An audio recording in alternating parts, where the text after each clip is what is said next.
Hello, alam mo ba kung isa ka na ang tina-target ay ang Skilled Independent Visa Subclass 189 or ang Skilled Work Regional Visa Subclass 491 Family Sponsored, dapat ay aware ka sa invitation round outcomes dahil doon mo malalaman kung gaano ba ka-competitive ang iyong score para ma-invite ng Australia. Kaya, isi-share ko sa iyo kung paano mo ba makikita ang information na to. Ayan, nakikita mo dyan sa Skills Select. Of course, yan ay nasa homeaffairs.gov.au na website. Dito mo makikita yung invitation rounds outcomes. So, punta ka lang sa baba. Tingnan mo yung invitation process. Nakalagay doon na the highest ranked EOI by point score will be invited to apply for their visa before an EOI with a lower point score.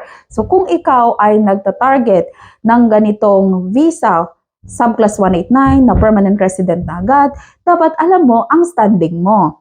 Tignan natin yung invitations na inissued by occupation at yung minimum score ng mga occupations na to para ma-invite sa subclass 189 or yung PR na agad. So, kung accountant ang skill mo, dapat tina-target mo ang 95 score pataas. So, ayan, puntahan nyo na yung website, makikita nyo itong mga to. Kung ikaw naman ay isang bricklayer, 65 points, may chance ka na para maging PR at ma-invite. Ang chef naman ay 90 points. Childcare Center Manager, 80 points.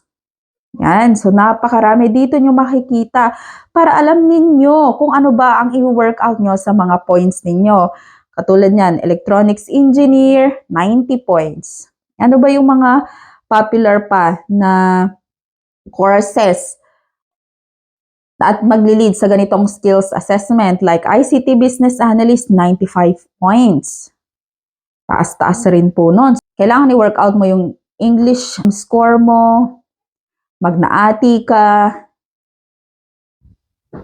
Ayan, so nandyan. O sa mga registered nurse, for as low as 75 points, pwede kang ma-invite for 189. Social worker, 75 points. Ayan. Taxation accountant, you need 90 points. At ang welder, 75 points.